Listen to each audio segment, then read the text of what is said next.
Voy a ir cerrando cosas, porque si no, tanta cosa acá abierta que... Bien, ahí me van a comentar si pueden ver la imagen, Sí, profe. ¿sí? Bueno, entonces, ustedes ya han tenido actividades de esta unidad temática 9. Como yo creo que desde la primera clase le vengo diciendo, les pongo adelantando cosas que pasan en los exámenes finales, generalmente esta unidad temática, por alguna razón, eh, generalmente cuando les sale sorteada, se van del examen. Es una unidad temática que parece compleja, pero no es tan compleja si se van encontrando, como siempre les digo, patrones comunes en las cosas, en la información, en el manejo de la información. Si bien también parece compleja, no quiere decir que no sea compleja, pero aparenta más complejidad de lo que tiene, porque necesitan mucha información, ya ustedes manejar mucha información para poder seguir complejizando. Entonces, hay información de física, muchas cuestiones de física, porque volvemos a hablar de cuestiones de bioelectricidad, de ondas, cuando hablan de los de las ondas sonoras, de la luz, o sea, repasar todas esas cuestiones, eh, cuestiones de anatomía fundamentales, porque vieron que nos las pasamos hablando de vías, estructuras, y que no se las repetimos, sino que les decimos algunos libros de los cuales pueden repasar, nosotros las vamos mencionando como parte del proceso. No tenemos una clase de neuroanatomías,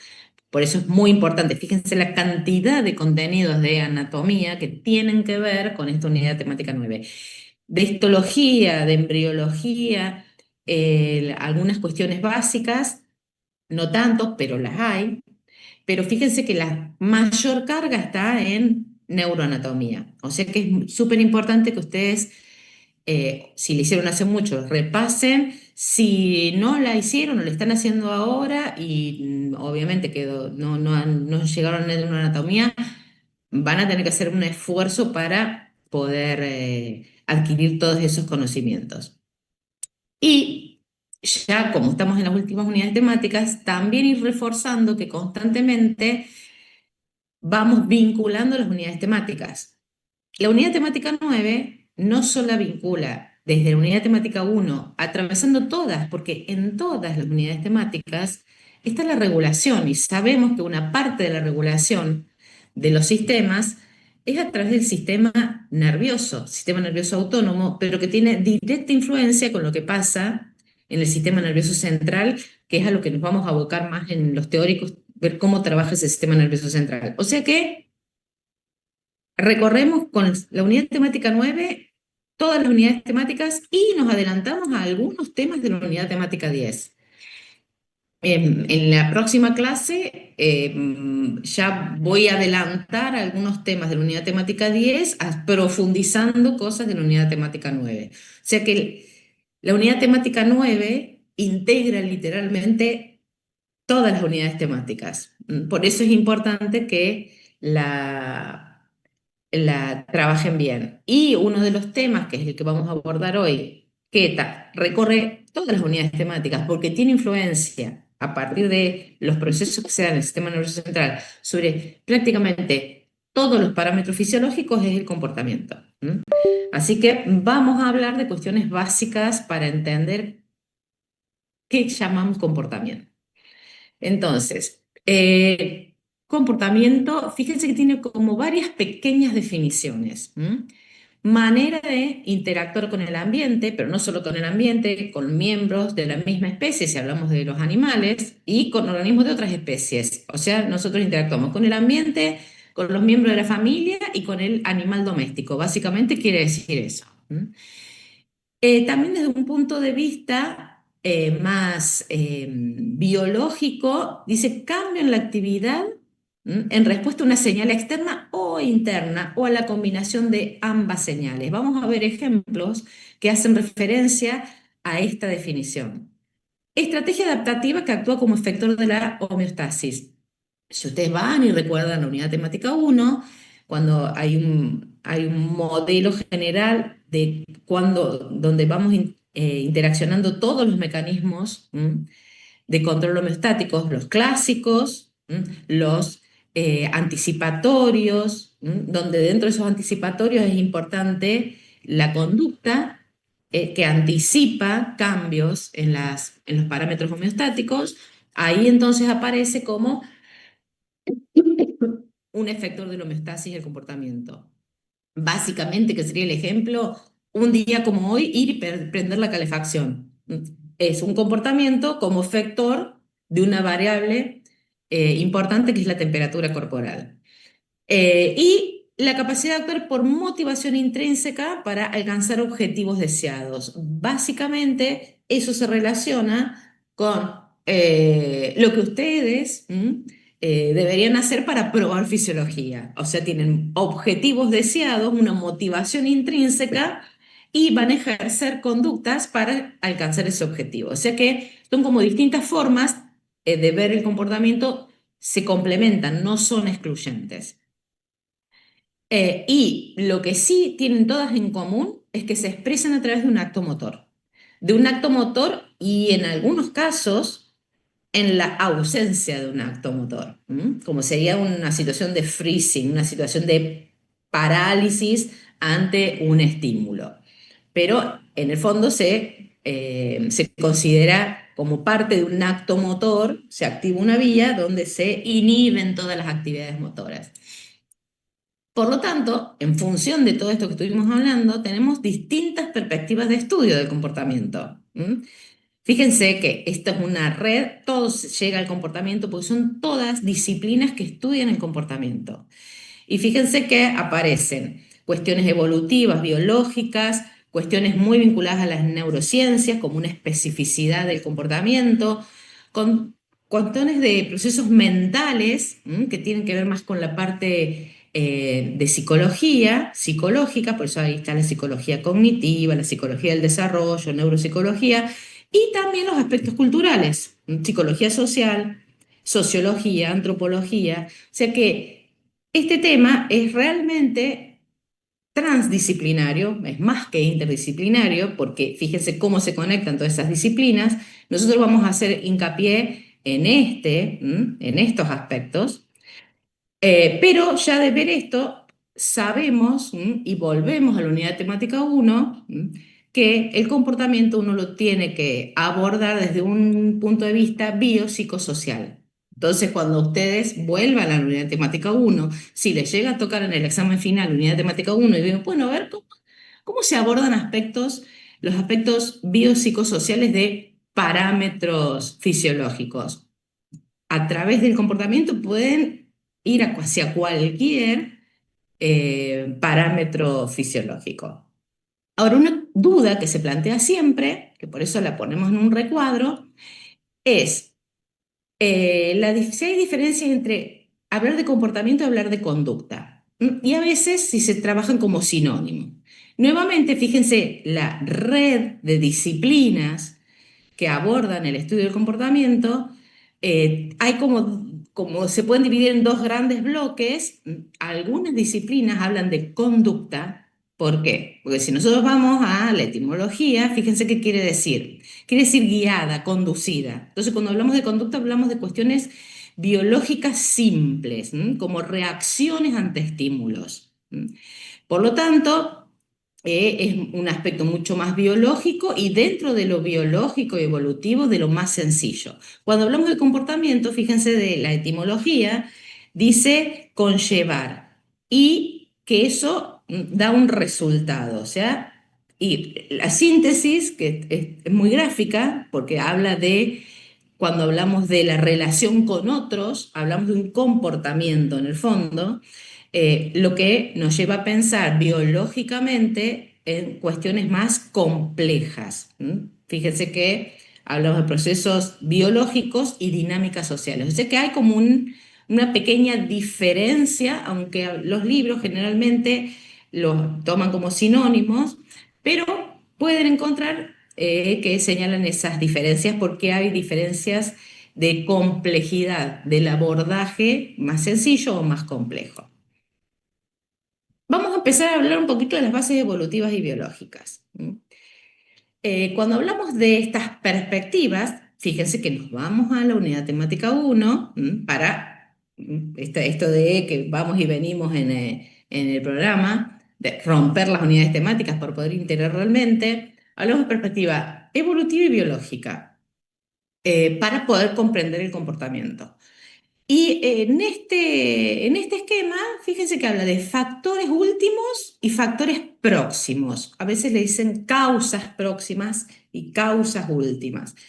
Si le suena a la unidad temática 1, sería casi como preguntarnos el para qué y el cómo estas respuestas. El desarrollo de estas preguntas nos da estas respuestas que hablan de cómo interaccionan, de dónde surge esto, esta forma de ver o comprender el comportamiento de otra disciplina, que es la ecología del comportamiento, que entonces integra todo, integra la parte evolutiva y las presiones que tuvieron a lo largo de la evolución los distintos taxones que modelaron, entre comillas, el sistema nervioso y a través de esa modelar ese sistema nervioso se vinculan con la expresión de distintas conductas. Y ahí aparece una persona súper importante que es Tinbergen, que es quien plantea esto, que la forma de entender o comprender los comportamientos, es un etólogo, o sea, una de las disciplinas que estudia el comportamiento, tiene que incluirse estos 4 aspectos, o se le llama 4 preguntas de Tinbergen, pero serían esas causas últimas, serían las evolutivas, que nos hacen mirar desde la punta de decir, este para qué, este comportamiento, para qué sirve en el fondo, si lo vemos desde un punto de vista utilitario, o sea, la función adaptativa. Y eso se relaciona biológicamente con la filogenia. Ustedes deben estar preguntándose a dónde quiere llegar esta mujer, pero ya lo van a entender. Y las causas próximas, que sería el cómo, que serían los mecanismos fisiológicos, que tienen directa relación con la historia ontogenética, o sea, con el desarrollo del individuo desde que es un embrión. Entonces, cuando uno combina esas 4 cosas, realmente empieza a comprender el comportamiento. ¿Cómo se relacionan estas 4 cosas que están mostradas acá como relacionadas? Los factores últimos, los factores próximos. Fíjense los factores últimos, ¿sí? Los evolutivos, que se expresan a través de la filogenia, que nos hablan de la función, del para qué, y las causas próximas, que tienen que ver con el desarrollo de cada individuo, o sea, en este caso de cada persona, los factores que impactan en ese desarrollo embriológico y que van a terminar impactando en los mecanismos fisiológicos que expresan esa conducta, o sea, el cómo. Nosotros a lo largo de la clase vamos a ir haciendo referencia a estas cuatro preguntas. Obviamente, de una forma más profunda, hablamos del cómo, de esos mecanismos fisiológicos. Pero ¿por qué nos interesa reconocer la importancia de la filogenia? Que cuando hablamos de filogenia, seguramente ustedes en biología o en embriología han oído de Haeckel, que es el que pensó la ley biogenética fundamental, que es la frase que sintetiza esa ley, es la ontogenia recapitula la filogenia. ¿Qué quiere decir eso? Lo que les muestra ahí, el dibujo original de los libros de Haeckel. Fíjense el año, 1886. No se sabía nada de genética, pero sí lo que pudo observar es que cuando estudiaba el desarrollo embriológico de los vertebrados, porque es lo que estudiaba él, que observaba que se iban dando las mismas etapas y que dependía del taxón, o sea, si hablaba de peces, anfibios, reptiles, es como que iba quedando ese desarrollo en una etapa. Por eso acuñó esta frase de la ontogenia, recapitula la filogenia. Tuvo aplicaciones horrorosas esta frase, aplicaciones horrorosas desde el punto de vista social, del impacto de teorías científicas en la aplicación en la sociedad, de eugenesia, de cómo ver el síndrome de Down como una etapa de ese desarrollo ontogenético que recapitulaba de racismo. O sea, es un capítulo importante de la vinculación entre las teorías biológicas y médicas y el impacto social. Pero nosotros, ¿por qué nos importa? Porque más allá que quedó oculta durante más de un siglo, en los años 80 vuelve a resurgir. ¿Por qué resurge? Porque en realidad, a través de la genética y del estudio real de los desarrollos embriológicos, se observó que lo que decía Haeckel es cierto. ¿Mm? Entonces, ahí comenzaron a correlacionar la filogenia realmente con la ontogenia, el estudio de los genes que hacen a ese desarrollo embriológico, que ustedes seguramente han estudiado como cuestiones súper básicas, que es el complejo Hox, que aparece en todos los animales, entre los animales más sencillos hasta ahora, ese complejo Hox va determinando la forma del animal y todo el desarrollo embriológico, y dentro de ese desarrollo embriológico el desarrollo del sistema nervioso. Y obviamente eso es lo que tiene directa relación con la complejidad de ese sistema nervioso. Y la complejidad de ese sistema nervioso es lo que va a ser la causa próxima de la expresión de las conductas, o sea, el basamento de los mecanismos fisiológicos de las conductas. Acá, ¿qué vemos? Vemos rana, ratón y humano. Básicamente las estructuras son las mismas. Lo que vamos viendo es que se van superponiendo capas, o sea, se va complejizando ese cerebro. Y lo que se observó es que hacía como una cuestión sintética, pero importante conceptualmente para comprender la funcionalidad, es que las capas más altas son las últimas en aparecer en la filogenia y también en desarrollarse en la ontogenia, o sea, la corteza cerebral.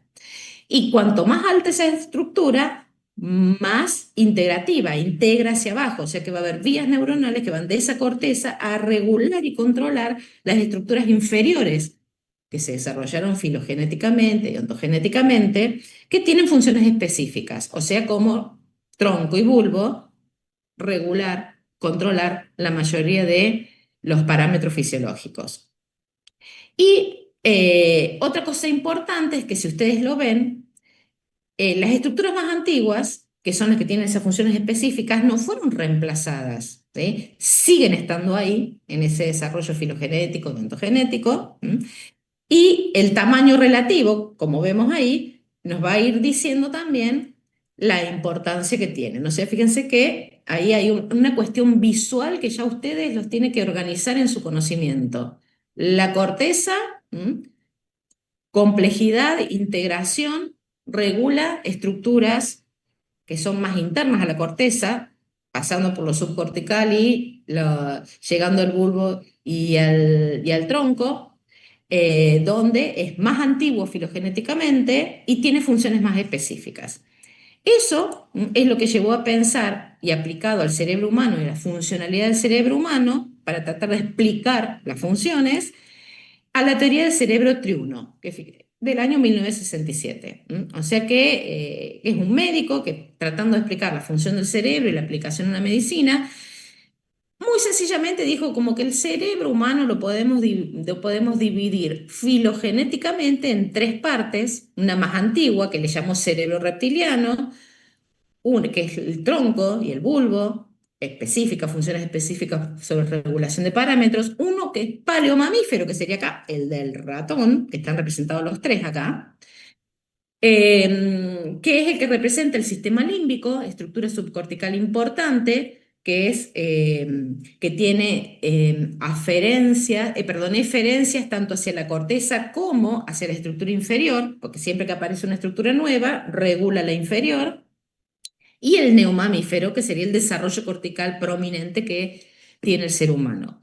Y en base a esas tres divisiones, pudo como clasificar las funciones y explicar las interrelaciones que se dan entre esos tres como grandes compartimientos, desde la filogenia, que es más o menos como cuando en el cerebelo se replica, fíjense que acá está modelizado el cerebelo, en el fondo, se replica esta forma de estudiar el cerebelo. Por eso hablamos de paleocerebelo, arquicerebelo, neocerebelo, porque esas capas del cerebelo también se desarrollan vinculadas al control y aprendizaje motor junto con el desarrollo de el tronco, el sistema límbico y la neocorteza. Entonces, ahí es donde aparecen a veces estas palabras en los libros, porque sería la mirada filogenética de las estructuras que explican las funciones. Y desde esta perspectiva biológica y evolutiva, para completar la visión, porque no podemos estar abriendo los cerebros de los humanos en vivo, no podemos abrirlos. Entonces, ¿cómo poder estudiar este impacto de la filogenia en la expresión de las conductas, oyendo mal la conducta? Y ahí aparece la sociobiología, que estudia las relaciones sociales humanas en otros animales muy cercanos a nosotros, que también tienen relaciones sociales, o sea, son animales sociales como nosotros. Y a partir de ahí integran todo y interpretan las bases biológicas. Lo que ustedes ven acá son imágenes de estudios de una comunidad de un tipo de chimpancé, que son bonobos, que son los más cercanos, son nuestros primos hermanos más cercanos. Si ustedes observan esas imágenes, pueden observar cosas muy características de los humanos. Fíjense cómo traslada a la cría cruzando en forma erguida. Se han observado muchas relaciones sociales empáticas y una de las últimas imágenes, lo que ven ahí, que es un tipo de enseñanza, aprendizaje en esa relación social de cómo manejar herramientas. Entonces, son esas las observaciones que nos ayudan a interpretar la evolución humana y a interpretar los basamentos biológicos de esas conductas. Pero obviamente, desde todos estos puntos de vista, cuando estudiamos las conductas, cuando dije que son unos primos hermanos nuestros muy cercanos, fíjense acá, nosotros estamos acá, ¿sí? Acá están los hombres en la evolución que desaparecieron, y acá está el chimpancé y este subtipo de chimpancé que es el bonobo. El- Cuando hacen los estudios genéticos, ¿qué observan? Que hay un 1,3% genéticamente de diferencia, muy poquito, pero en el fondo las diferencias conductuales son muy grandes. Entonces, analizando más profundamente el origen de esas diferencias, se encontró que hay un conjunto de genes que durante el desarrollo embriológico, no sé si ven que volvemos al tema de para entender las conductas, tenemos que mirar los 4 aspectos. Durante el desarrollo embriológico se activan en forma distinta debido a esta presencia de unos promotores, que en el caso de los humanos hay una pequeña diferencia genética, ¿sí? De este promotor, que es un acelerador del desarrollo de particularmente la corteza cerebral. Y ahí aparecen con una diferencia en un pequeño conjunto de genes, se hace una gran diferencia que nosotros lo expresamos en las conductas. Y cuando nos vemos como sistema al humano y decimos qué es lo que más nos diferencia de nuestros primos hermanos, o sea, qué propiedad emergente nosotros como sistema, si aplicamos el concepto de propiedad emergente, es la cognición. Cognición, tenemos que definirlo, procesos funcionales corticales relacionados con el pensar.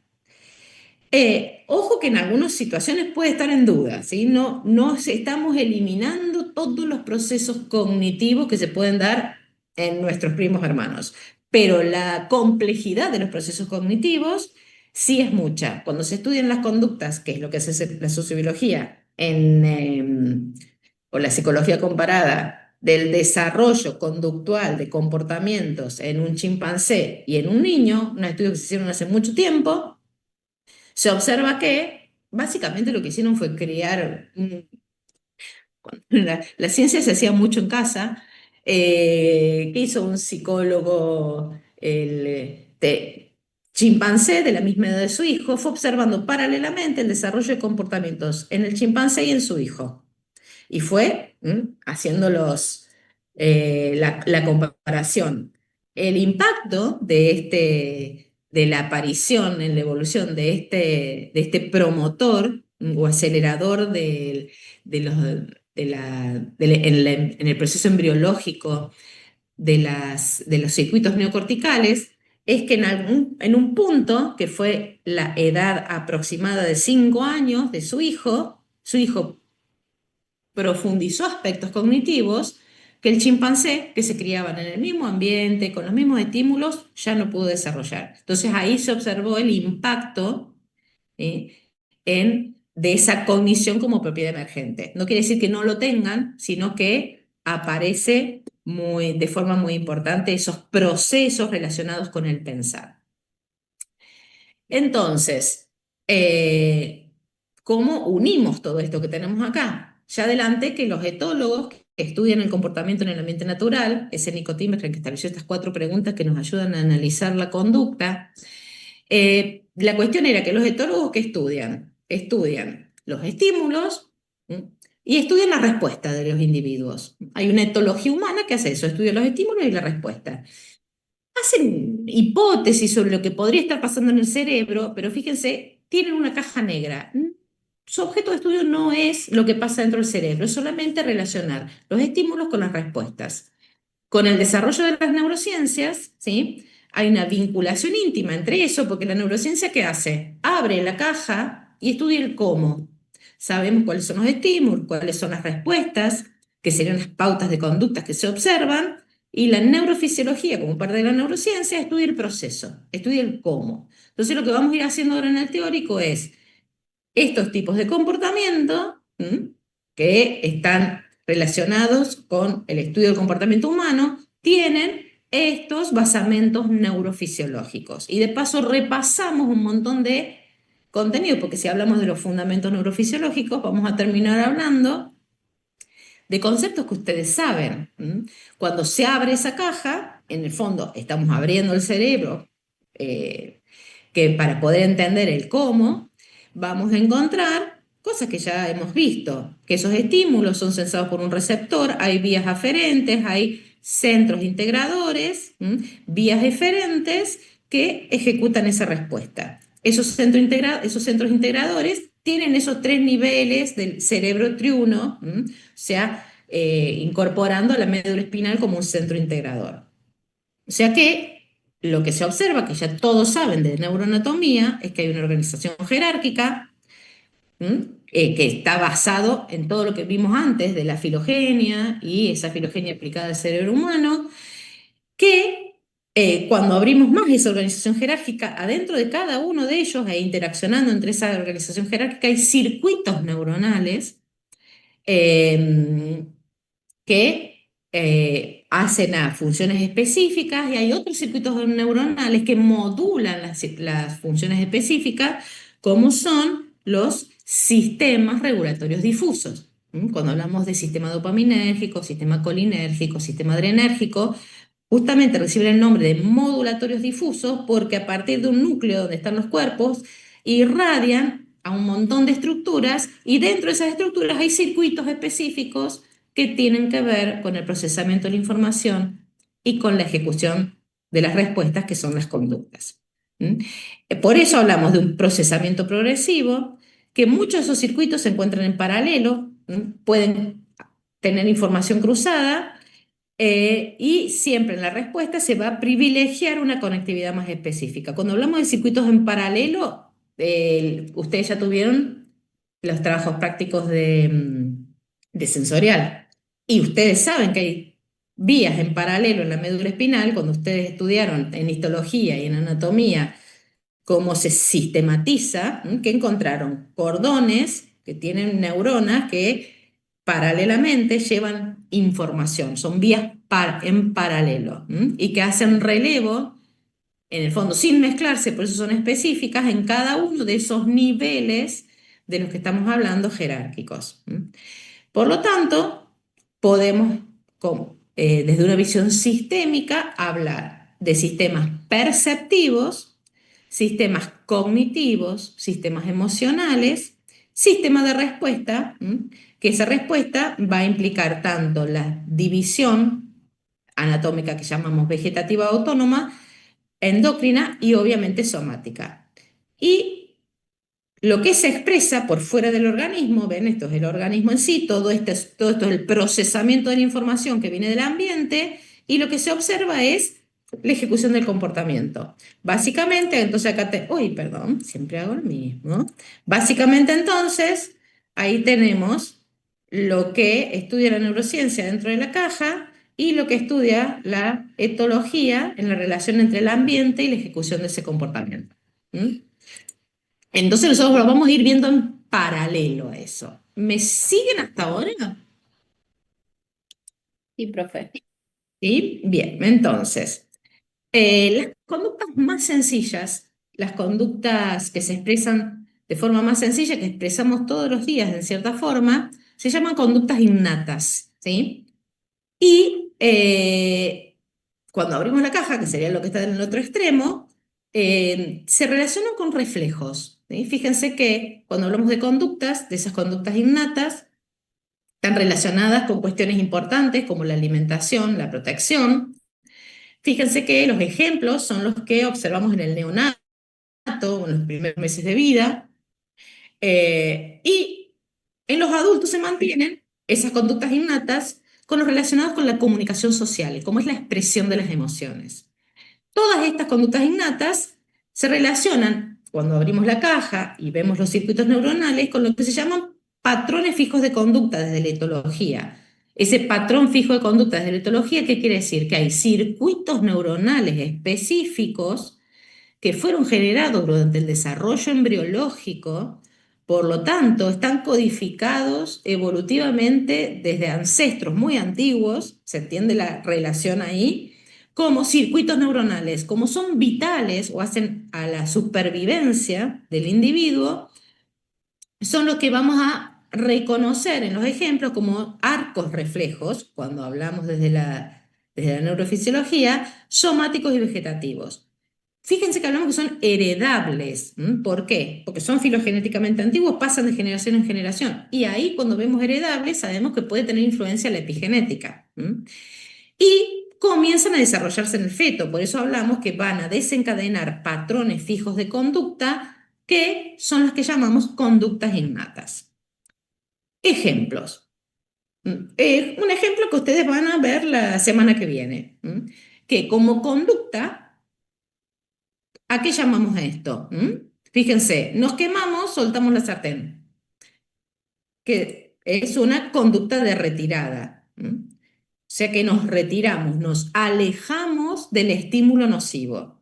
Cuando lo vemos desde el punto de vista neurofisiológico, abrimos la caja y vemos qué está pasando, lo llamamos arco reflejo somático de flexión y extensión cruzada.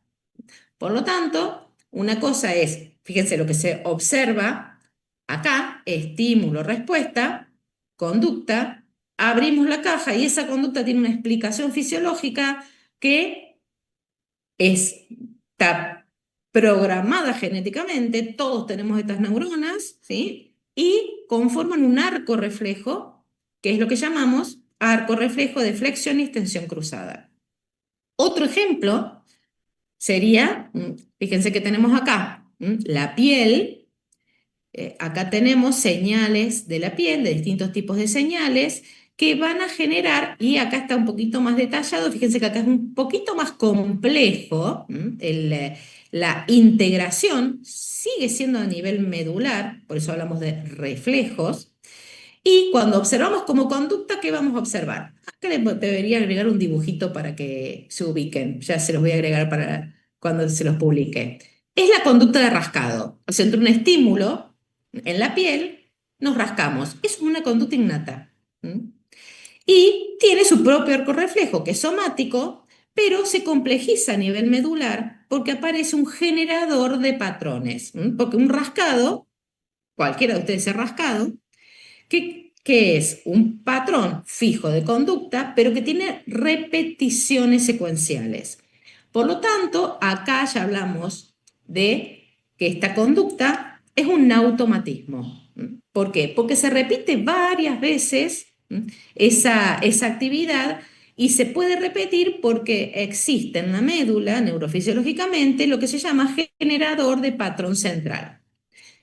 ¿Dónde vemos la combinación de estos dos reflejos? Y ustedes tienen que pensar así cuando ven control motor o las cuestiones relacionadas al control motor la semana que viene en el laboratorio. La combinación de estos dos reflejos, de estos dos arcos reflejos, que es el reflejo de flexión y extensión cruzada, pero si lo miran desde los pies, sumado a un automatismo, porque estas vías reflejas se conectan a su vez con un centro generador de patrones centrales, es lo que conocemos como marcha.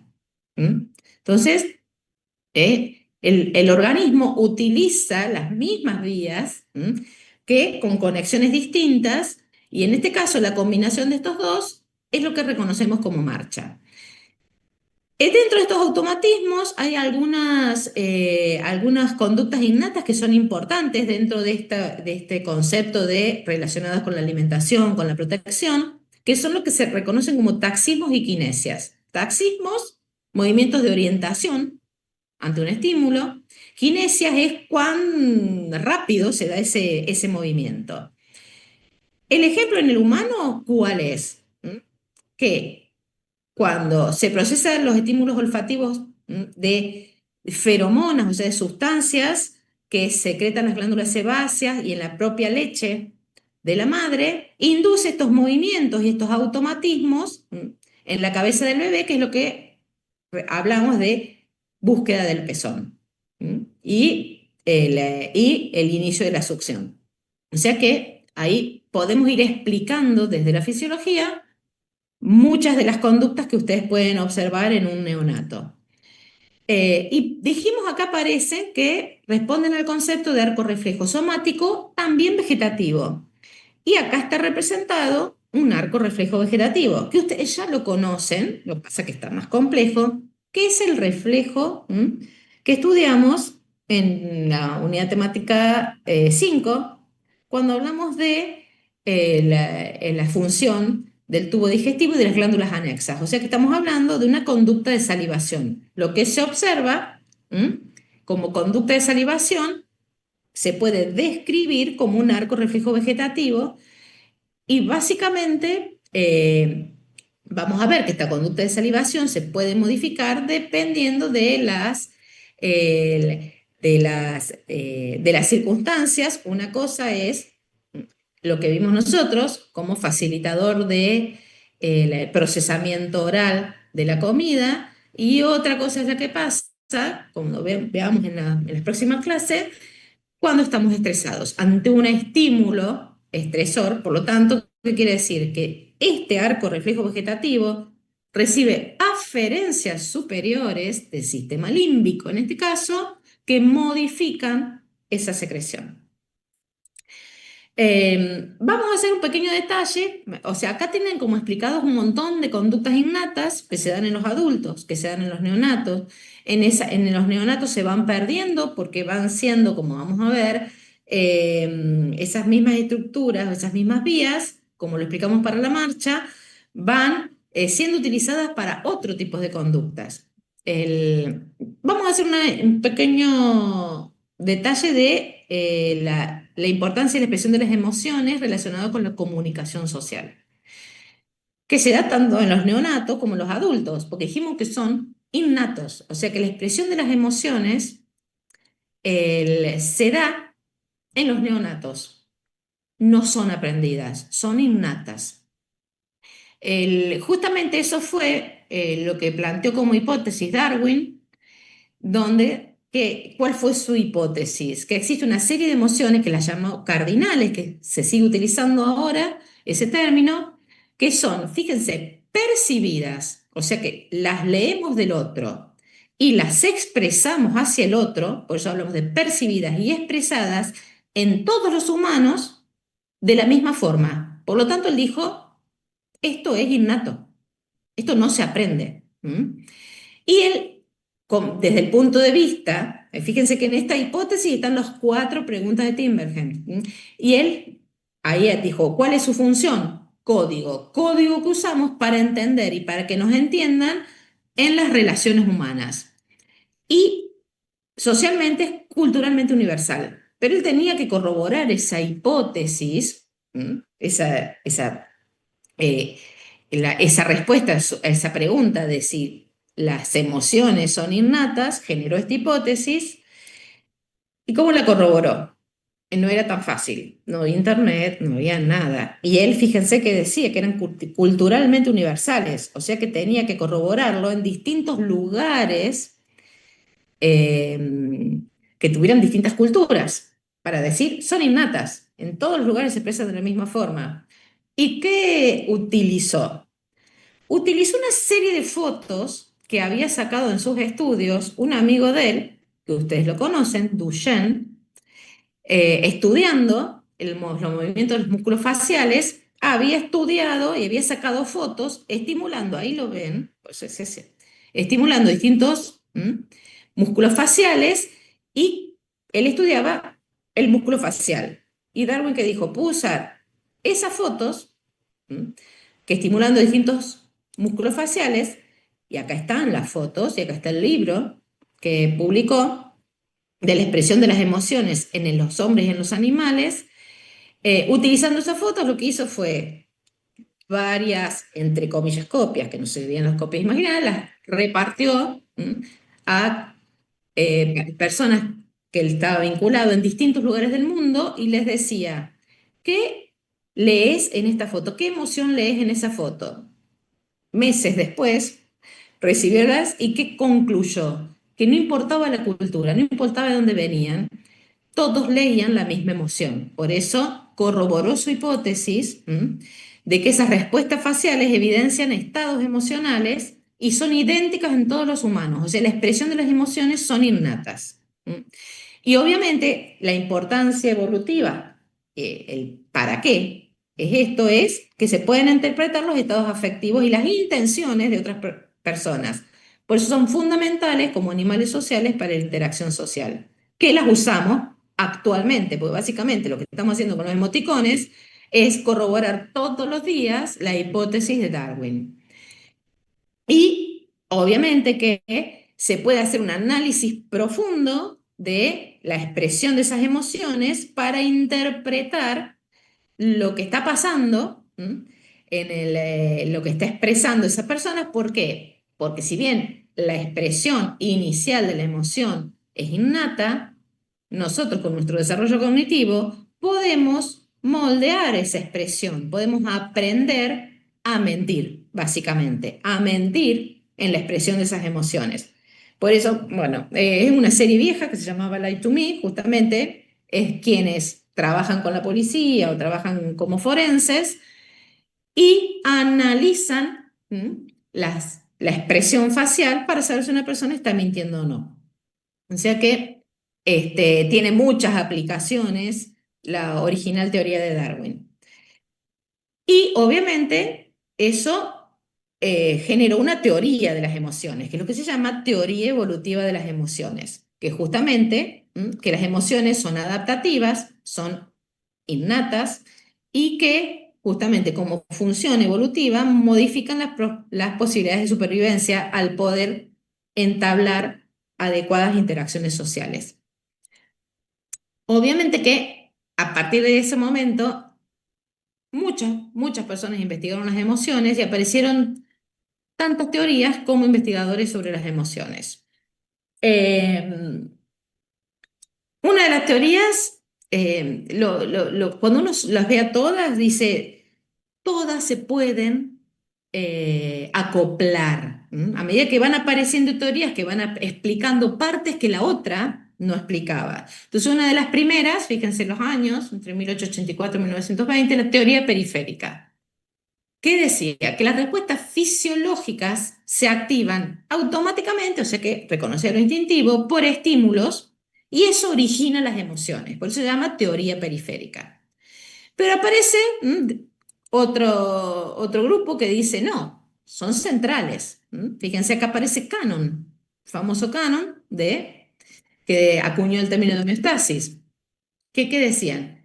Los estímulos generan un procesamiento central, o sea, el cerebro como integrador de la emoción, y eso hace que se generen las respuestas. O sea que ya en esa visión dejaba de ser un poquito automática esa respuesta. Había un procesamiento cortical, entre comillas, podíamos mentir. Y ahí aparece otra teoría que a veces se utiliza mucho en los grupos de autoayuda, etcétera, etcétera, que tiene un fundamento fisiológico que se llama teoría de la retroalimentación facial, que ¿qué quiere decir? Que los movimientos faciales condicionan el estado emocional. Por lo tanto, son los que te dicen sonreí más, que eso te va a hacer sentir contento, te va a hacer sentir feliz. Bueno, eso habla, tiene un fundamento fisiológico, uniendo estas dos teorías, de una vinculación entre las vías nerviosas que sensan los estímulos, la cara de otra persona, puede ser procesado a nivel central, según la teoría central, o puede generarse una respuesta automática. Todo va a depender de qué, de cuáles son las vías que se activen más, si de las corticales hacia el sistema límbico en la expresión de esas conductas, control de la emoción, ¿sí? O que las aferencias al sistema límbico sean tan potentes que se exprese automáticamente la conducta. Uy, ¿me siguen viendo? Porque me parece... Sí, se ve, profe. Sí, porque por... capaz que tengo baja señal. Bueno, les voy a seguir contando hasta que se me active, no sé por alguna razón. No tengo cursor. Bueno, capaz que vamos a... que acá apareció de nuevo. Se suma la teoría cognitiva, o sea que ya fíjense, le da más sentido a en este estudio de las emociones a estructuras más superiores. Fíjense que aparece bastantes años después y que, ¿qué dice? Apoya la teoría central de Cannon. Dice, hay una evaluación cognitiva de la situación y a partir de ella se determina la emoción. El, como les adelantaba, todos tienen un poco de razón. ¿Mm? ¿Por qué todos tienen un poco de razón? Porque cuando uno analiza y abre la caja, ¿sí? ¿Qué va a encontrar? Que hay tres elementos clave cuando uno estudia las emociones. No importa cuál emoción sea, obviamente que uno lo puede expresar más fácilmente con una emoción que es de las más estudiadas y las más conocidas, que es la del miedo. Entonces, aparecen los tres componentes, que se llaman componentes, y que surgen a partir de la aplicación de estas tres teorías. La que hace a la conductual, el componente conductual, que sería la expresión facial, que es totalmente innata, que puede ir acompañada por vocalizaciones, un grito, por eso cuando uno piensa en la emoción del miedo aparece bien explicado todo esto, facial, vocal, gestual, que en el fondo estoy comunicando al otro la emoción, un componente fisiológico, físico lo pueden encontrar, pero fisiológico, o sea, lo que está pasando hacia el interior del cuerpo, del organismo, que sería la respuesta a través del sistema nervioso autónomo y endocrino, sube el cortisol, aumenta la frecuencia cardíaca, aumenta la frecuencia respiratoria, o puede ser que depende qué parte de la amígdala fuera la que procesó la información, genere parálisis, desmayo, síncope vasovagal. O sea que ese componente fisiológico es lo que pasa dentro del cuerpo, y el componente subjetivo, que sería donde aparece esta teoría cognitiva, ¿sí? De la experiencia consciente. Cuando hacemos consciente esa emoción, cuando uno dice sentí miedo, es el componente subjetivo.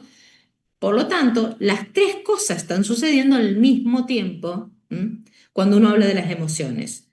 Entonces, el componente subjetivo es cuando uno puede expresar a través de un procesamiento cognitivo lo que siente. O sea, es la interpretación a partir de la historia personal, de la cultura, del contexto, de lo aprendido. ¿Por qué? Porque aprendo a manejar los componentes conductuales y fisiológicos.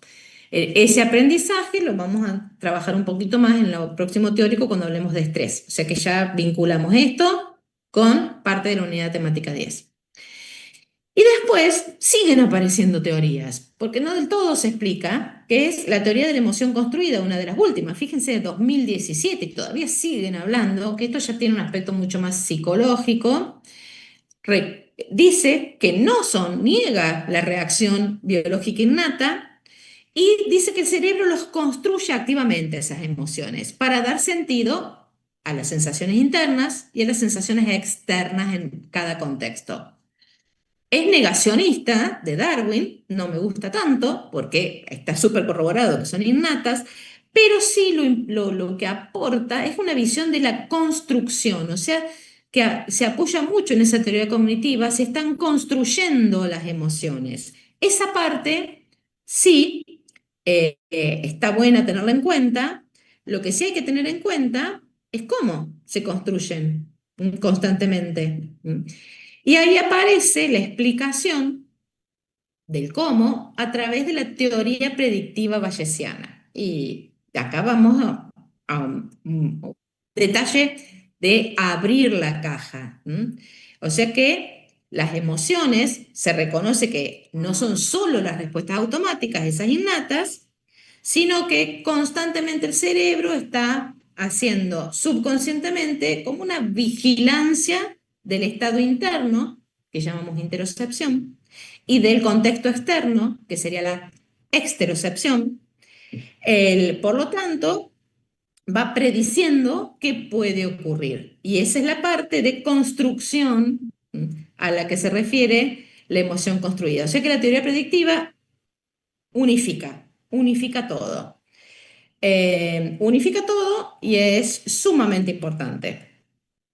¿Por qué? Porque si nosotros todo lo que estuve diciendo hasta ahora lo ponemos en un modelo, ¿qué vamos a tener? ¿Qué vamos a reconocer ahí?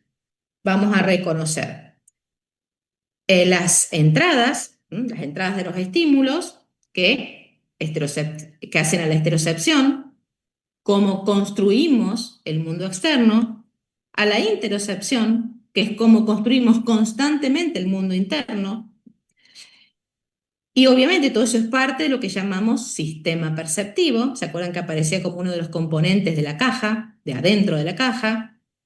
Todo eso aporta información al sistema emocional, que lo relacionamos estructuralmente fuertemente con el sistema límbico, y la interacción de tanto el sistema perceptivo, el sistema emocional, con el sistema cognitivo. O sea que estos tres sistemas están interactuando constantemente y el resultado va a ser la respuesta ya sea motora, vegetativa o endocrina, que la observamos como un comportamiento. O sea que constantemente todo esto está funcionando al mismo tiempo. Nuevamente, tenemos que terminar de ver, fíjense que ahí habla acá, de circuitos o redes cerebrales, que son las que tratan de explicar, en el fondo, cómo funciona el cerebro. Entonces nos vamos a detener un poquito en esto de cómo funciona el cerebro, en las últimas teorías de cómo funciona el cerebro que explican la integración de todos estos aspectos. Estas figuras ustedes las conocen, aparecen en muchas películas. Fíjense que es parte de lo que conocemos como test de Rorschach, que fíjense que datan del año 1921. Y o lo hemos visto en las películas, los psicólogos ya no lo usan tanto, pero a lo mejor alguno ha tenido la experiencia y que básicamente, ¿qué te dicen? Te las van poniendo de a uno y te dicen, ¿qué ves? Rápido, no pienses. O sea, básicamente, la área cortical, no pienses, básicamente, en el sentido de no deja que fluya la información que ya tenés en los circuitos corticales que está fluyendo. Decime qué ves. Por lo tanto, básicamente habla de tratar de asumir aspectos inconscientes corticales y que le va a terminar diciendo al psicólogo aspectos de la personalidad porque se asocian eso que uno dice que ve con qué, con experiencias previas. Obviamente que no vamos a decir ahora qué ve cada uno y no vamos a diagnosticar nada porque no estamos ni capacitados, pero sí es un buen ejemplo para comenzar a entender cómo funciona el cerebro. Porque si ustedes observan, todas las manchas del test no tienen una forma definida, o sea que no tienen un nombre, un apellido. O sea que cada uno interpreta lo que está viendo y lo interpreta a través de qué, de cómo reconstruye esa imagen que ve porque faltan datos, ¿sí? O sea que los datos sensoriales son insuficientes para decir es una máscara, es un diablo, es una sonrisa, es una mujer sosteniendo un bebé. Cada uno va a decir algo distinto. ¿Por qué? Porque utiliza los modelos internos preexistentes para hacer la lectura. Y como es algo rápido, sale subconscientemente el modelo interno al cual más hace referencia, o sea, cómo completó esa imagen con los datos que ya tiene. Por eso habla de esa personalidad a partir de cómo lo organiza desde la experiencia, desde la historia vital, desde qué emociones tuvo reflejando en en esa imagen. La cuestión es, esto es psicología básica. ¿Qué nos tenemos que preguntar nosotros? Abrimos la caja. ¿Cuál es el fundamento fisiológico? ¿Esto tiene un fundamento fisiológico? Sí, tiene un fundamento fisiológico. Y es justamente cuando hablamos de este cerebro predictivo. ¿Por qué? Porque utiliza constantemente la experiencia, ¿m? Y compara constantemente todos los datos de las crudos del mundo externo, o sea, pues cuando digo crudo, ¿qué digo? Los fotones, las ondas, ¿sí? Lo que impacta sobre los exteroceptores que se convierten en sensaciones en ese recorrido que hacen y en el cerebro constantemente se acorta ese camino porque es como si fuera un flujo de información hacia el cerebro y el cerebro ya tiene experiencia previa que interpreta rápidamente esa información, esos datos sensoriales entrantes. Obviamente que como en el test de Rogers tenemos información sensorial, o sea, lo entrante es poco, es ambiguo, esas figuras no están completas, por lo tanto es mucho más importante lo que se refleja de lo que ya tiene construido el cerebro de cada persona. O sea, esas predicciones que ya tiene de qué puede ser lo que el mundo real me está mostrando. Esto es casi filosofía ya a esta altura, pero van a ver que no es tanta filosofía, es que es muy práctica. ¿Cómo explicaron este proceso que nos sucede todo el tiempo, todos los días a cada uno de los individuos? Aplicaron un concepto que se llama inferencia bayesiana. ¿Qué utilizaron para construir este concepto? Un teorema que se llama teorema de Bayes del año 1700 y pico, de un clérigo, un genio, que en su momento no publicó nada, pero un amigo encontró los textos y dijo, esto es importante. Y es estadística básica. Fíjense que dice, cuantifica la probabilidad de que un evento ocurra, pero basándose en qué? En la información previa o en los hechos pasados. O sea que el cerebro constantemente está reconstruyendo esos modelos del mundo, esas percepciones del mundo, con la información entrante.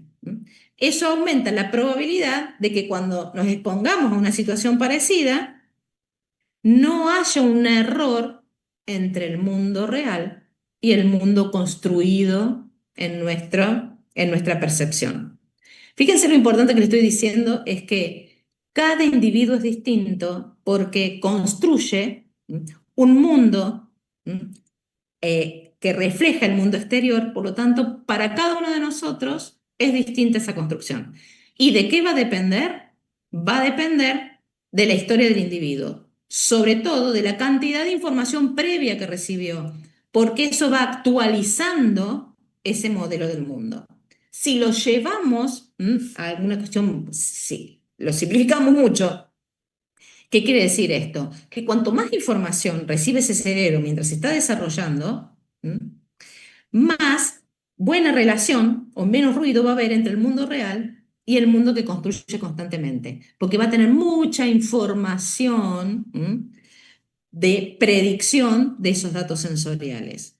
En el fondo, cuanto más sabemos del mundo, cuanto más pensamos el mundo, más se acerca esa construcción perceptiva al mundo real. Y eso habla solo de la percepción. Eh, Ese clérigo que le decía se llama Thomas Bayes, lo vamos a llamar. Y si ustedes quieren conocer más, fíjense que cuando él sube el link, podemos activar acá el cursor. Lo voy a hacer 2 milisegundos para que ustedes después lo hagan en su casa. Los va a linkear a un video, ¿sí?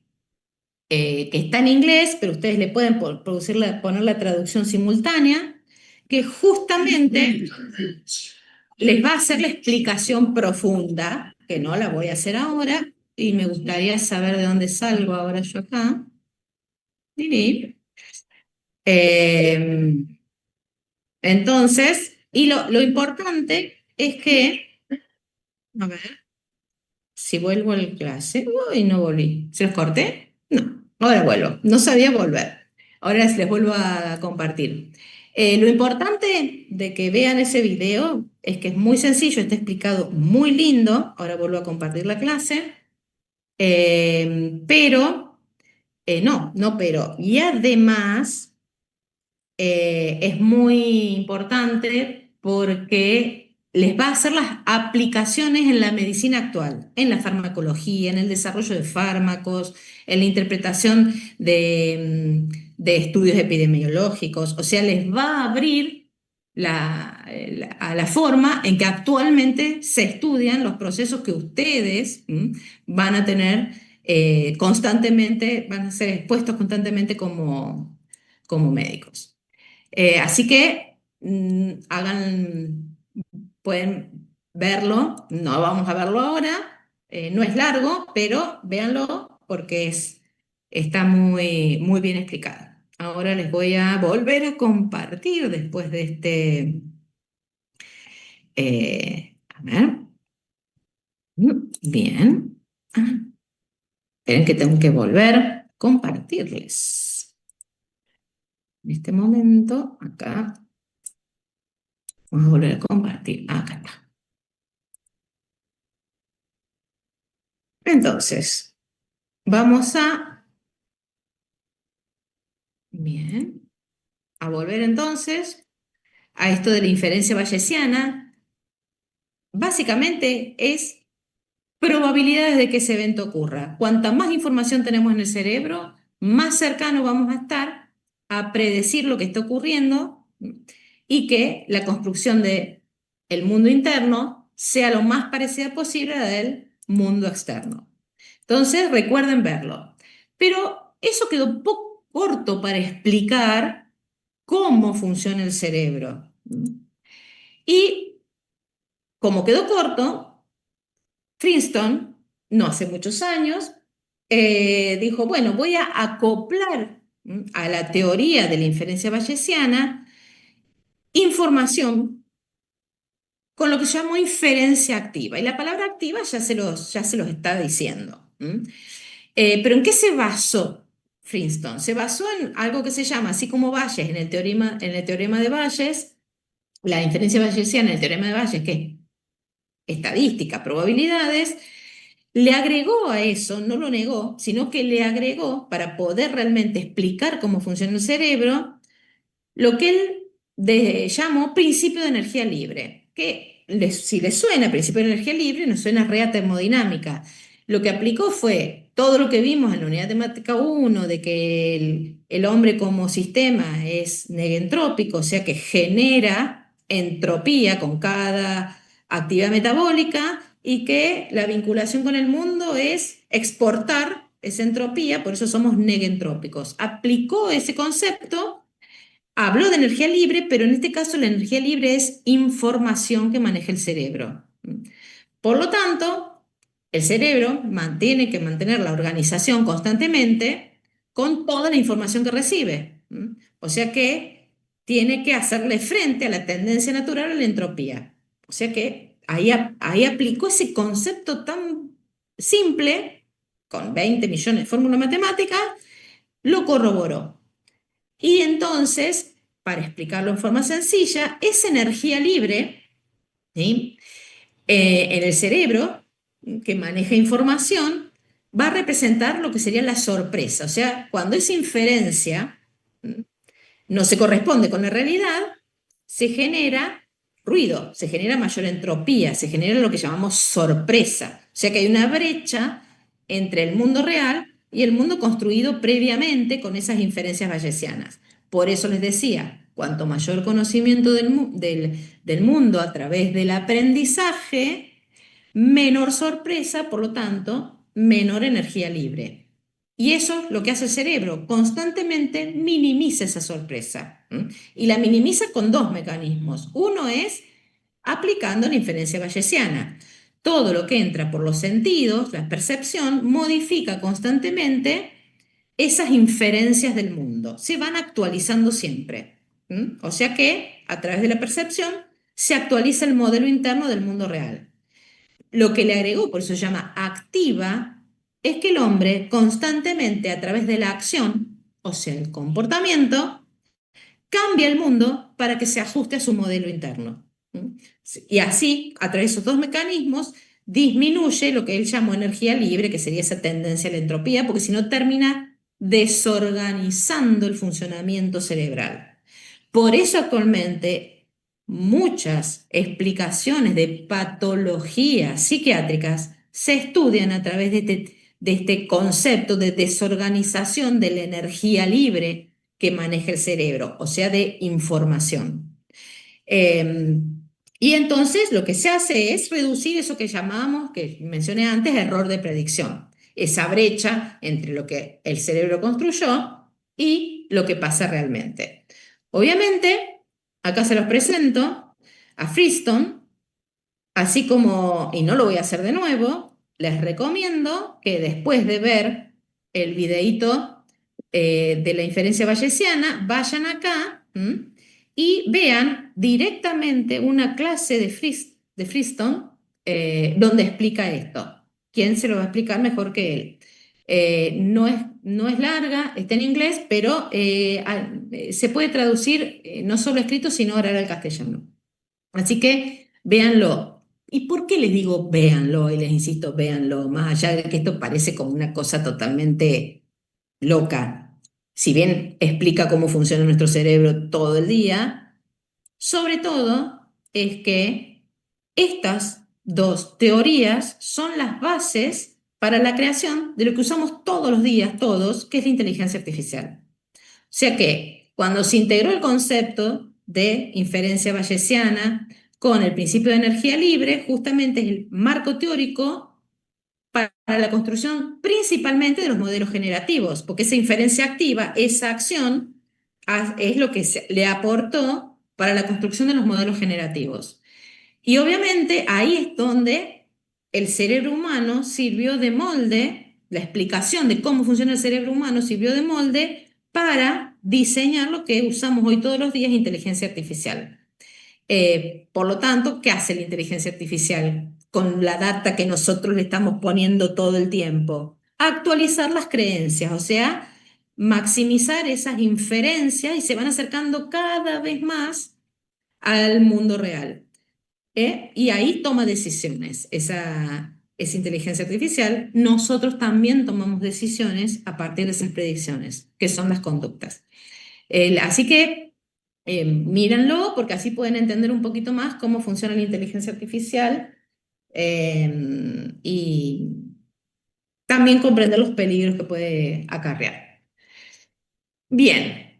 Volviendo entonces, habiendo entendido un poquito cómo funciona, lo vamos a poner un ejemplo práctico, sencillo.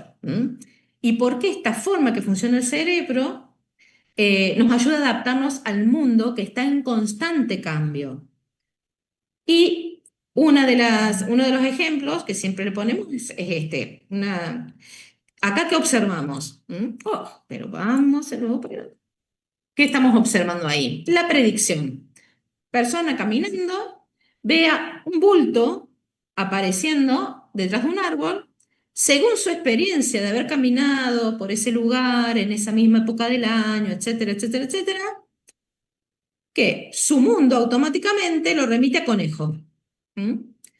Obviamente es una predicción en función de toda su historia personal, experiencias pasadas, esa construcción del mundo externo hace esa predicción. Obviamente que esa predicción acarrea un error y en este caso aparece la sorpresa, porque el mundo real y la predicción hay una gran brecha, lo vamos a llamar así. ¿Mm? Ese error de predicción, que, que se expresa con esa sorpresa, es lo que en el fondo se relaciona con el manejo de información hacia adentro del cerebro, que es lo que vimos antes, en la respuesta emocional, en la respuesta conductual, fisiológica y en lo que posteriormente va a ser la experiencia subjetiva. ¿Mm? O sea que es el error de predicción, visto desde el punto de vista del funcionamiento del cerebro, lo que moviliza esos tres componentes de la emoción. Y acá aparece algo importante. Fíjense qué pasa después. Él va caminando. Es otra circunstancia, ¿sí? Y ya aprendió. Aprendió que imágenes parecidas así detrás de un árbol, modelo actualizado, lo relacionó con qué? Con un oso. O sea que ahí aparece el aprendizaje. En esa predicción actualizada, que ojo, puede ser errónea, porque las circunstancias son distintas. Y nuevamente hay una brecha, se activan todas las respuestas y eso actualiza el modelo. O sea, constantemente estamos actualizando el modelo. Y eso nos dice que en realidad no estamos experimentando, o sea, nuestras sensaciones, que esto es lo más loco, no son reales, son construidas. Por eso hablamos de percepción, es totalmente subjetiva la percepción. Como dijimos, el cerebro tiende a minimizar la sorpresa o el error. ¿Por qué? Porque el costo metabólico de todas las reacciones que se dan por ese error de predicción o esa sorpresa son altos. Si por la vida fuéramos constantemente no, manejándonos con pocos modelos que no se actualizan y que además no ejercemos acciones para impactar en ese modelo, en ese mundo externo, el gasto metabólico del cerebro, que ya de por sí es alto, cada vez que pone en acción los tres componentes de las emociones, sencillamente, es mucho. Por lo tanto, en el fondo, también es eficiente metabólicamente el cerebro al trabajar de esta forma. Cuando hablamos entonces de que tiende a minimizar la sorpresa, que fueron las dos cosas que postuló Friston, que era mediante la actualización de la percepción del mundo, estas vías de ascenso de la información, del flujo de la información, desde los receptores sensoriales hasta la corteza cerebral que construye esos modelos, esa percepción, linkeándolos con aferencias que vienen del sistema límbico, de la memoria de las emociones, por eso son totalmente subjetivas, decimos que va de la objetividad de un elemento químico, de una onda sonora, hasta la subjetividad de la interpretación a través de la predicción del modelo. Todo esto, o sea, cuando abrimos esta caja, son cosas que ustedes ya estuvieron viendo en el trabajo práctico. O sea que piénsenlas ahora desde este punto de vista, que constantemente toda información del medio externo, también del medio interno, que lo vamos a trabajar cuando veamos un poquito más de estrés, tienen que ver, perdón,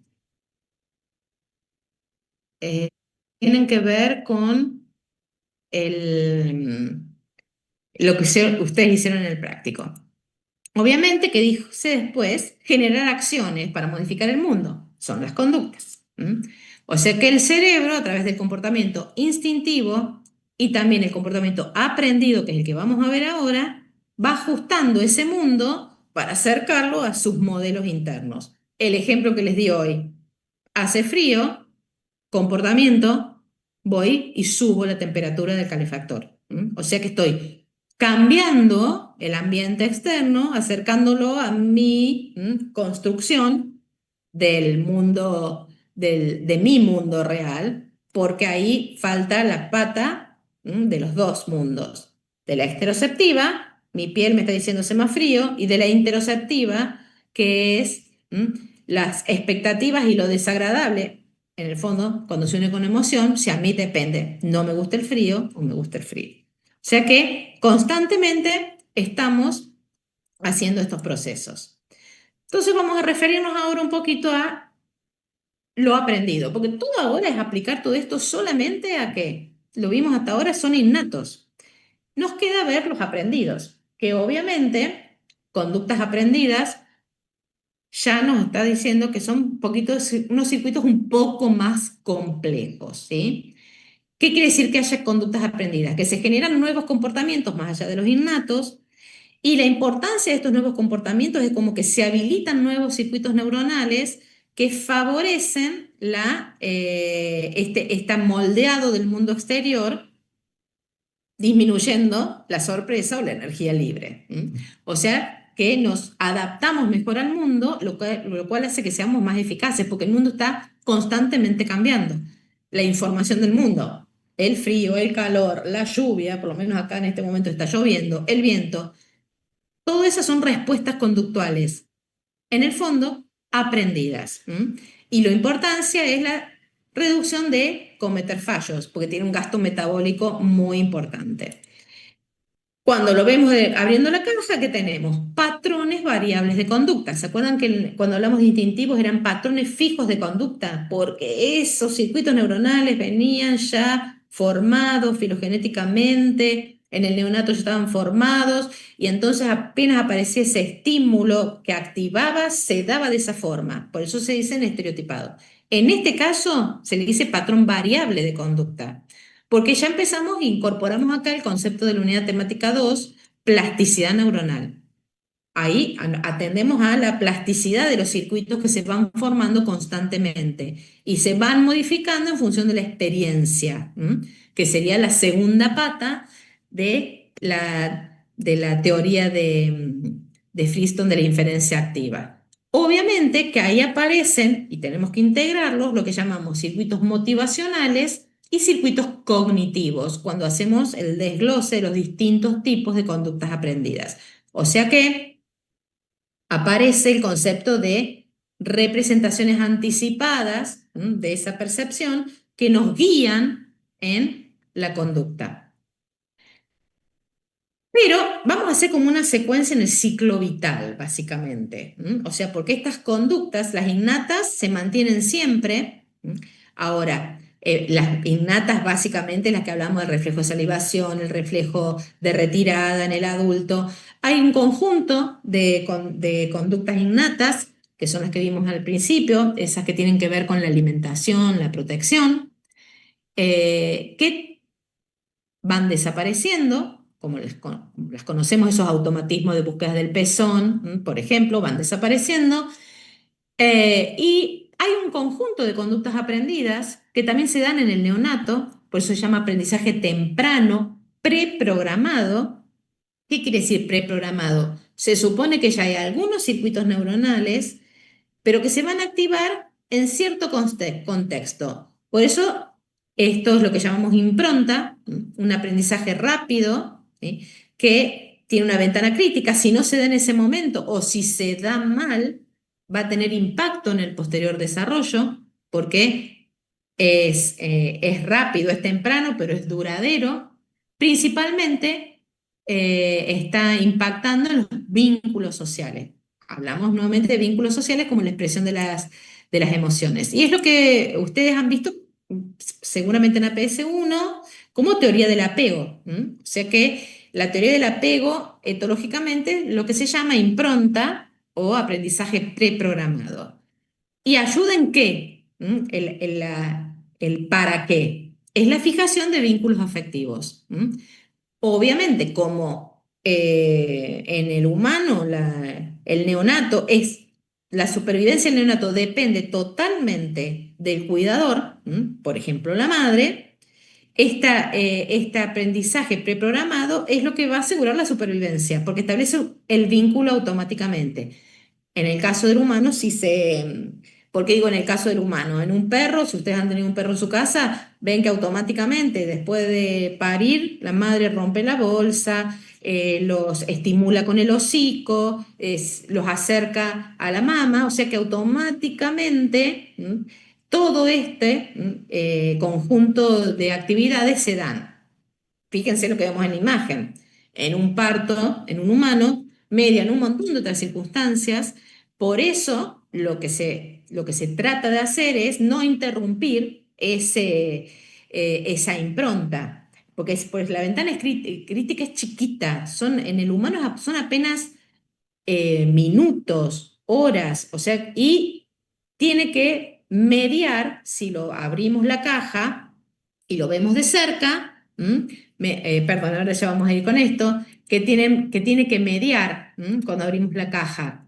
En parte lo que vimos para los automatismos de los cuales depende la alimentación del neonato. Procesamiento olfativo, esas feromonas que liberó la madre, ¿sí? Que estimulan el bulbo olfatorio del neonato y activa circuitos que están ahí, pero que se activan por esas feromonas y que tienen como dos vías. Una tiene que ver con vías noradrenérgicas del lucus ceruleus, que activan la atención hacia ese objeto, que en este caso es la madre. Y por otro lado, disminuye la actividad de la amígdala. Ustedes ya saben de anatomía que la amígdala, vamos a llamarla así, sería el centro que controla el miedo, ¿sí?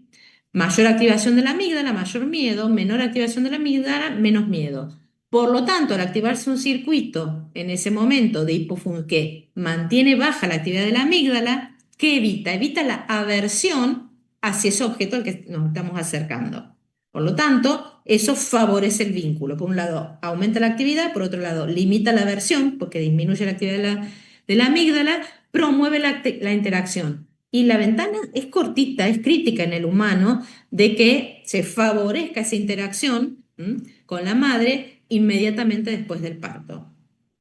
Y justamente dijimos que en función de que se dé ese procesamiento, cuando abrimos la caja, y lo explicamos al abrir la caja, lo que se observa como conducta es la fijación de los vínculos afectivos. O si eso se da mal, se interrumpe, no se da nunca, va a tener consecuencias en la fijación de los vínculos afectivos. Yo ya seguía hablando, bueno, acá está la representación, no es en el humano, no consigo una imagen en el humano, no me voy a poner a hacerlo yo, pero está muy bien representado lo que se explica del modelo de animal de aprendizaje preprogramado en el ratón, que es el lugar donde más está estudiado. Y esto lo hacía de referencia, ¿por qué? Porque fíjense, en el recién nacido, en el neonato, las redes neuronales están las básicas, las que dijimos, acá está representado como los circuitos neuronales básicos, o sea, los de la alimentación que vimos antes, la activación de estos circuitos de aprendizaje preprogramado, y fíjense a medida que transcurren los meses, ¿sí? Cómo logarítmicamente aumentan esas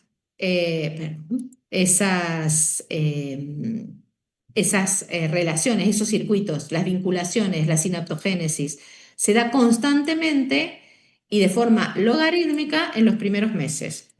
Perdón que me fui a la otra diapositiva, así que estoy volviendo. ¿Qué tenemos acá entonces? Crecimiento muy rápido del cerebro. En esos meses es donde mayor cantidad de circuitos neuronales se desarrollan, se activan. Acá también está la ventana crítica de que de esos circuitos que se van desarrollando y que van a favorecer el aprendizaje, los otros tipos de aprendizaje que vamos a ver ahora, la regulación emocional y también el desarrollo motor, visto desde el punto de vista de aprendizaje motor. Así que ahí fíjense que tenemos un fundamento fisiológico de lo que hablamos, o que se habla mucho ahora, es de favorecer la interacción desde el mismo momento del nacimiento, porque lo que estamos favoreciendo con la interacción es que estas sinapsis se desarrollen Y básicamente, si lo leemos desde el punto de vista de la teoría de la inferencia activa, ¿qué se está haciendo en ese niño que está creciendo y que favorecemos la interacción con el mundo? Estamos haciendo que constantemente actualice en su corteza cerebral la percepción del mundo y que aprenda a través de ese aprendizaje motor a modificar el mundo. O sea que esa explicación de cómo funciona el cerebro se puede aplicar también a estos tipos de aprendizaje. Otros tipos muy sencillos de aprendizaje que se mantienen en el adulto son que llamamos habituación y sensibilización. Y acá nuevamente aparecen, hay circuitos, no son reflejos, no se integran en la médula, son, digamos, de los más sencillos, son circuitos sencillos, y en este circuito nuevamente aparece la amígdala. La amígdala como centro de procesamiento de información que va directamente a la amígdala como información olfativa. Parte de la información auditiva va directamente a la amígdala y se procesa ahí. Dijimos la amígdala relacionada con la respuesta al miedo, integra, y la respuesta al miedo sería a través de la expresión de la emoción y a través de la respuesta de lucha o huida, activando ahí la respuesta aguda de estrés. En este caso, la amígdala no activa esas respuestas de lucha o huida, sino que integra la información y la traslada a los sistemas modulatorios colinérgicos. ¿Qué modulan qué? Modulan la atención.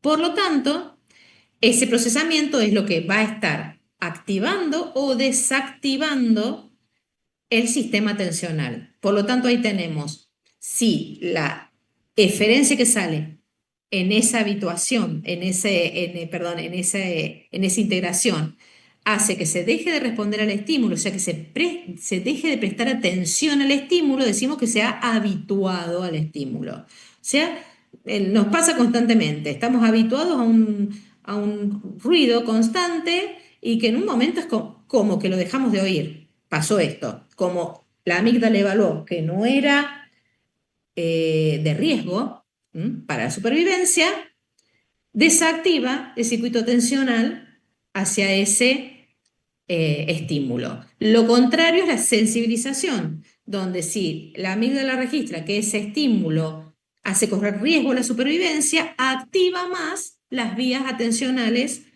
mediadas por el sistema colinérgico difuso. Por lo tanto, se aprende a estar más atento ante la aparición de ese estímulo. Un ejemplo en este caso de sensibilización, más que en el hijo, sería en la madre. La sensibilización del llanto del bebé es este proceso el que se da en el cerebro de la madre cuando abrimos la caja. Otros tipos de aprendizajes, y ahora cada vez nos acercamos más a su tipo de aprendizaje, pero todos estos aprendizajes se dan constantemente, todos estos procesos en nuestro cerebro se dan constantemente. Algunos con mayor intensidad y otros con menor intensidad, dependiendo de la etapa del ciclo vital. El aprendizaje asociativo nosotros lo relacionamos directamente con lo que llamamos condicionamiento clásico de Pavlov, o sea, el típico experimento de Pavlov. Ahí está representado por la campanita, que hace sonar la campanita y el perro saliva. Básicamente, ¿por qué hablamos de aprendizaje asociativo? Porque en realidad lo que se está haciendo es asociar un estímulo nuevo a una vía que ya existía, porque la salivación es algo que ya estudiamos, tiene su vía, que ya existe, pero en este caso se asocia un estímulo nuevo, un estímulo que nada tiene que ver con la salivación. Por eso es asociativo. Hay una nueva asociación que antes no existía a través de una vía neuronal. Por eso es flexible, es modificable, no está programada genéticamente esa asociación. Y una cosa importante, que puede desaparecer si no se mantiene esa asociación, se pierde la efectividad de la vía. Entonces, si abrimos la caja, ¿qué tenemos acá? Representados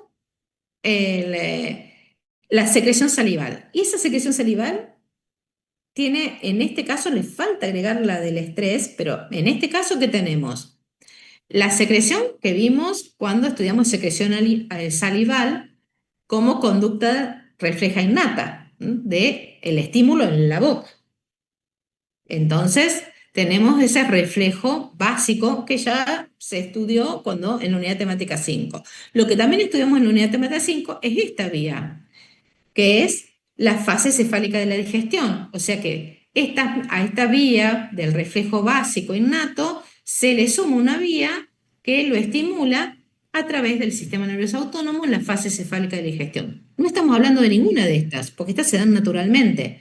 Lo que estamos diciendo que en el reflejo condicionado se suman conexiones neuronales que hace que aparezca un nuevo estímulo, en el caso de Pavlov es la campana que suena, que hace que se secrete saliva. Pero básicamente, ¿cómo descubrieron esto? No es que empezó a sonar la campanita y empezó a salivar. Tuvo que haber una asociación entre el estímulo original y la campana. Y cuando uno se pone a analizar para entender realmente lo que está diciendo, tiene que ir al experimento original de Pavlov. Pavlov en realidad lo que estaba estudiando eran las secreciones salivales y gástricas en los perros. Tenía un perro canulado, una cánula para medir cuánta saliva secretaba y cuántos flujos en el intestino. O sea que tenía un perro que estaba en un circunscripto en un espacio y un colaborador traía la comida. Y para entrar al laboratorio tocaba una campana. O sea, tocaba la campana, llegaba la comida, se la daban y medían las secreciones salivales. ¿Qué empezó a ver Pablo en el transcurso del tiempo? Que aumentaba la secreción salival cuando sonaba la campana y no cuando el perro tenía la comida en la boca o la olfateaba. Por lo tanto, dijo, acá está pasando algo. ¿Mm? ¿Cómo es que se vinculó cuando suena la campana de mi ayudante con la secreción salival sin tener acceso visual o olfativo a la comida? Entonces ahí se habló de una asociación. Con el tiempo se generó esa otra vía donde un nuevo estímulo condicionó la secreción salival. Ese sería, o sea que tiene que haber una vinculación original entre ese nuevo estímulo, en este caso la comida, y la secreción salival. De repente después puedes sacar la comida y ya la vía campana, secreción salival, se mantiene mientras se ejercite. Este sería el ejemplo más básico de decir, hay aprendizaje y está condicionado por un nuevo estímulo. Se genera una nueva vía, una nueva sinapsis que reconoce ese estímulo y genera la secreción salival. A partir de eso, comenzaron a pensarlo, si bien se da en el hombre esto también, comenzaron a aplicarlo y a repensarlo en conductas de aprendizaje más complejas. Y ahí apareció lo que se llama condicionamiento instrumental. Y esto les va a sonar. ¿Por qué? ¿Qué es el condicionamiento instrumental? Es lo que le pasa a cualquier bebé, que por eso es importante y uno dice, pero si se siguen regalando los mismos juguetes que hace 200 años, ¿por qué se siguen regalando los mismos juguetes que hace 200 años, que son el cuadradito va al cuadradito, el circulito va al circulito? Primero, porque hablamos que se necesita un aprendizaje motor, que a su vez desarrolla vías que se vinculan con lo cognitivo y con lo emocional. ¿Por qué? Porque acá aparece esta casualidad en la que un niño, ustedes lo han visto seguramente, si tienen hijos, en algún sobrino, en algún niño que ven jugando con estos clásicos juegos, de que prueba, prueba, prueba hasta que acierta el cuadrado en el cuadrado. O sea que en realidad el aprendizaje viene del ensayo y error. O sea que ensayó, error, ensayó, error. En un momento ensayó y pudo dar respuesta a ese apetito por obtener la respuesta adecuada. Pero fue casual. Pero de tanto repetirlo, queda una vinculación, o sea, se van generando sinapsis que se vinculan con, entre comillas, el placer de haber aprendido, el placer de haber cumplido con el trabajo, como dice la imagen. Pero fue totalmente, en esa etapa vital, azaroso. Y llevó su tiempo. Con cada intento se iban generando modificaciones de qué, de lo que hablamos, modificaciones del modelo del mundo.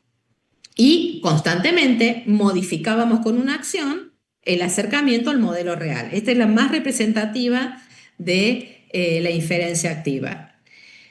Pero después que dijeron, tiene que haber alguna forma de que esto que se hace por azar lo facilitemos, o sea, que hagamos que conductas se expresen más rápidamente y con más facilidad si le damos un premio, o conductas que aparecieron, ¿sí?, desaparezcan, porque estos son asociativas, desaparezcan si lo penamos. Y ahí aparece lo que se llama condicionamiento operante de Skinner. ¿Y qué es lo que hacemos todos los días? Constantemente, con nuestros hijos, nuestros sobrinos, nosotros con ustedes.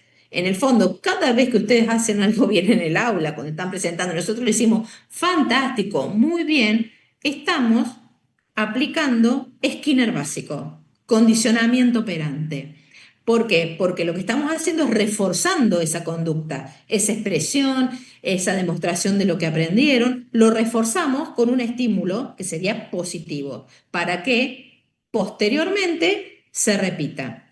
Y después, si no, está lo que se usó durante mucho tiempo como castigo en la educación. Escribí 200 veces la palabra que escribiste mal. Es un castigo en el fondo. Y castigos corporales para que desaparezca esa conducta. O sea que el condicionamiento operante se sigue usando en el fondo, sobre todo el reforzador, no el de castigo. En las casas se sigue usando el castigo, que puede ser castigo literal, te vas a tener que comer todo esto, si no, no, o el castigo porque sacás, no tenés el celular durante una semana hasta que no modifiques esa conducta. Eso es Skinner básico, constantemente lo estamos haciendo. Y constantemente lo estamos haciendo con el celular. Cada like es un reforzador positivo. Y cada dedito para abajo es un castigo. Literalmente, esto que tenemos en la mano todo el día, esperando likes o no, nos va modificando constantemente nuestra apreciación del mundo y constantemente que queremos acercar a la realidad, queremos más likes, que modificamos nuestra conducta para obtener más likes y se torna adictivo. Por lo tanto, ¿qué tenemos ahí? La diferencia entre lo que podemos llamar motivación intrínseca, que sería esa conducta apetitiva, lo que se ve en la primera imagen, ese niño que probando, en el fondo su cerebro, está modificando la realidad constantemente hasta que lo acierta, libera dopamina cuando lo acierta, placer por el trabajo cumplido. Pero eso fue una motivación intrínseca. Motivaciones extrínsecas aparecen, que son las del condicionamiento operante, recompensas externas o castigos externos. Y entonces vamos a hablar de un poquito de motivación. Ya vamos terminando, no sé qué hora es. Sí, vamos a terminar bien. Entonces vamos a hablar un poquito de motivación, ¿sí? ¿Se acuerdan que en las primeras clases, cuando hablamos, hicimos el primer backup para decir es importante que vayamos interpretando cómo aprendemos? Mencionamos bastante, depende del grupo, mencionamos algunas de estas cosas, ¿sí? Y lo que sí quedó claro, que la motivación es interna. Lo único que podemos hacer, en el fondo, es operar sobre esos circuitos neuronales con reforzamientos positivos. En el fondo, tener un aplazo en un examen es un reforzamiento negativo, pero lo que se propugna es el reforzamiento positivo. Lo hacemos constantemente, ¿sí? O sea que a través de eso estamos modificando las vías que reconocemos como vías que hacen a la motivación intrínseca del individuo. La motivación intrínseca del individuo, ¿qué quiere decir? Que un individuo se pone una meta.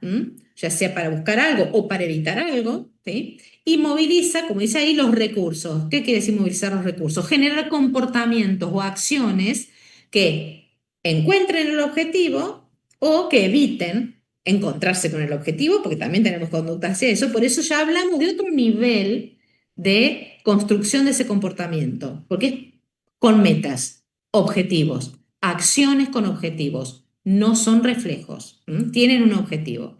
Por eso, cuando hablamos de la motivación, se pueden establecer tres fases. Eh, la activación de esos circuitos que tienen que ver motivacionales, que siempre van a estar anticipando una recompensa. La recompensa es la liberación de dopamina en el fondo. Pero esa recompensa, cuando estamos hablando de motivación intrínseca, sería eso, ese placer de haber comprendido algo. El placer que da comprender un tema, eso ya directamente es una recompensa interna, una motivación que refuerza, circuitos de reforzamiento, ese tipo de conductas. En este caso, por ejemplo, de aprendizaje. Obviamente que por eso, como se anticipa una recompensa, lo hago porque me sentí bien en el fondo, vamos a leerlo así. Es la anticipación de la recompensa, se activan esos circuitos que tienen un objetivo, circuitos motores que van a expresar una conducta, o sea, hacer algo para conseguir el objetivo. Por eso se dice que la toma de decisión de ese plan motor o de esa conducta está basado en valores. Los valores lo da el tipo de recompensa que anticipamos. Y obviamente que tiene un regulador cognitivo, o sea, hay un montón de fibras que interaccionan con la corteza sobre esos circuitos de recompensa. Por lo tanto, vamos a tener estructuras que están más vinculadas a la generación de esa motivación intrínseca, que son la amígdala, porque tiene que ver, es el castigo, por ejemplo, y el estriado ventral, que ustedes lo van a mencionar mucho en la ejecución de una conducta. Cuerpo estriado. ¿Cómo decidimos qué patrón motor, qué conducta ejercer? Bueno, ahí está. En parte de la selección de ese control motor tiene que ver con ese estriado ventral porque es generador de la motivación. Después hay que mantener la motivación para que esa conducta se repita. Y ahí participa el estriado, que va a fácilmente seleccionar ese patrón motor, y parte de la corteza, que es la corteza orbitofrontal, que envía señales para que se activen particularmente esos circuitos motores para que se dé esa conducta. Y obviamente que, en el fondo, para no pasarse de raya, así hay un control de esa motivación, cuando se genera esa conducta para cumplir el objetivo, que es el control cognitivo. Fíjense, cuando termina en C, es corteza. Órbito frontal mantiene la motivación, pero ya la dorsolateral es un control cognitivo importante. Y después tenemos el núcleo accumbens como modulador de estos circuitos. O sea que cuando este esquema lo ponemos en el cerebro, vamos a ubicar las estructuras. O sea que acá tenemos las estructuras que tienen que ver con el establecimiento del valor que decíamos, la órbita frontal, nos dice, nos va indicando, es cortical, por lo tanto, nos ayuda a tomar la decisión hacia cierto patrón de conducta, que obviamente esa conducta está dirigida a un objetivo, no es instintiva. Es que ya hay circuitos neuronales que se aprendieron para ejercer esa conducta, que están regulados para que se den de la forma adecuada por la corteza prefrontal dorsolateral. Y después, ¿qué tenemos? Esa facilitación, esa, eh, eh, esa descarga de dopamina que llega al núcleo accumbens, que genera que se mantenga esa conducta porque, entre comillas, da placer. El cerebro la registra como placer, como placentero. Entonces ahí tenemos las cuestiones básicas de lo que llamamos circuito de recompensa, donde esa dopamina que se libera proviene del sistema dopaminérgico difuso, particularmente el área tegmental ventral, que llega al núcleo accumbens y también a la corteza prefrontal. O sea que desde ese circuito de recompensa va hacia lo que regula la conducta en la corteza y va hacia el núcleo accumbens, que sería como una interfase entre el sistema límbico, que ayuda a tomar las decisiones del patrón motor, y el circuito, que lo van a conocer en la clase la semana que viene, o vayan estudiándolo, que se llama córtico, estriado, pálido, tálamo cortical, que lo conocemos como circuito de los ganglios basales. Entonces, de esa forma, es que podemos explicar cómo la motivación favorece la expresión de determinados patrones conductuales o si hablamos de castigos, ¿qué va a pasar? Es que se libera menos dopamina. Entonces, cada vez que se ejercita esa conducta hay un castigo, se libera menos dopamina, por lo tanto, al aumentar la liberación de dopamina, cuando vamos a reforzarlo, cuando se vea el circuito córtico, estriado, pálido, tálamo cortical, vamos a ver que esas vías dopaminérgicas actúan sobre dos subtipos de receptores que tienen distinta afinidad, cuando en el reforzamiento se estimula mayormente los de uno y cuando hay castigo, como baja la liberación de dopamina, se activan los de dos en la vía indirecta. Por lo tanto, no se realiza esa conducta.